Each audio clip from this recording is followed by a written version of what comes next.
Hello, class of 2021. I am Marie Lowe, professor and chair of the English department. What a year this has been. We are all so proud of what you have accomplished. Crossing the finish line and completing your degree during these unprecedented times required new levels of flexibility, resourcefulness, resilience, and imagination.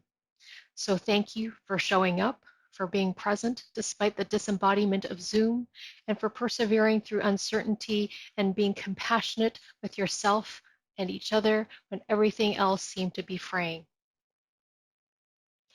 At a time when we are dealing with incredible loss of lives, reckoning with systemic, institutionalized inequities, the slow violence of climate change, and the not so slow violence of permanent war, your embrace of writing and your engagement with ideas speak to the transformative tensions and possibilities of representation.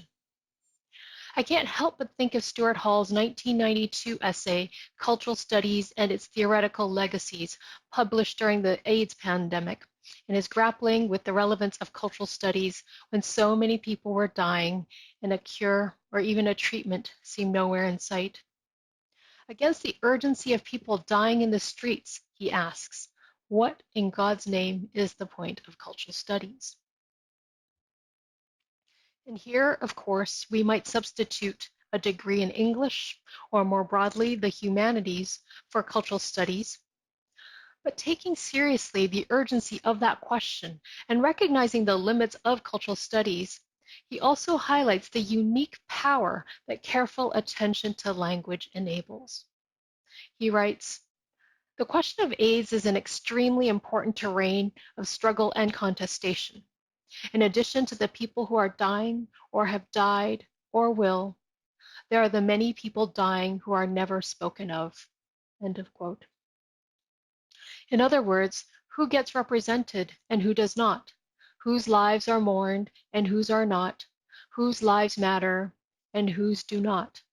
These are the enduring questions that our current pandemic moment asks us to confront. And what a degree in English cultivates, and the language of Hall, is the means to, quote, analyze certain things about the constitutive and political nature of representation itself, about its complexities, about the effects of language, about textuality as a site of life and death, end of quote. I hope you see your time at PSU as one engaged in the power of representation in all its integrated and varied registers, from immersing yourself in the craft of creative, academic, and technical and professional writing, to understanding the historical, cultural, and economic conditions that inform the publishing industry and the canonization of texts, to critically examining how literature can reinforce the status quo or mobilize in service of justice and social change. I also hope you see your time at PSU as one where you forged new connections and built new friendships, where you found joy and pleasure and community in a shared love of literature and writing. The sudden shift this past year to remote learning has required that we interact with each other differently, inviting us to rethink our old habits of being and to draw on new modes of communicating that, in turn, asks us to rethink and expand how we define community. The pandemic is a portal, according to Arundhati Roy, in an article published on April 4th, 2020, when we were in the first few weeks of lockdown and the enormity of the heartache and loss had yet to make itself known.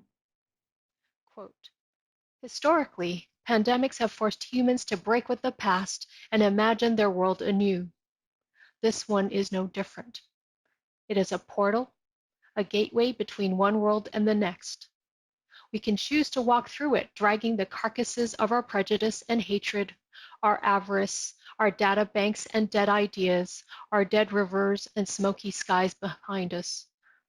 Or we can walk through it lightly, with little luggage, ready to imagine another world and ready to fight for it. End of quote.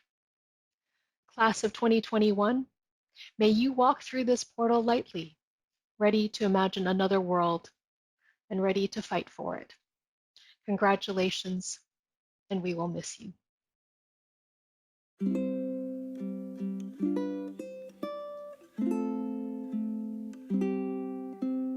As you set out for Ithaca, hope your road is a long one. Full of adventure, full of discovery. Lystragonians, Cyclops. Angry Poseidon. Don't be afraid of them. You'll never find things like that on your way. As long as you keep your thoughts raised high, as long as a rare excitement stirs your spirit and your body. Lystragonians, Cyclops. Wild Poseidon, you won't encounter them unless you bring them along inside your soul. Unless your soul sets them up in front of you. Hope your road is a long one. May there be many summer mornings when, with what pleasure, what joy, you enter harbors you're seeing for the first time. May you stop at Phoenician trading stations to buy fine things, mother of pearl and coral, amber and ebony. Sensual perfume of every kind, as many sensual perfumes as you can. And may you visit many Egyptian cities to learn and go on learning from their scholars. Keep Ithaca always in your mind. Arriving there is what you're destined for. But don't hurry the journey at all. Better if it lasts for years. So you're old by the time you reach the island. Wealthy with all you've gained along the way. Not expecting Ithaca to make you rich.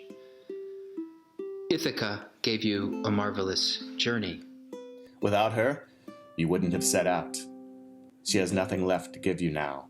And if you find her poor, Ithaca won't have fooled you. Wise as you will have become, so full of experience.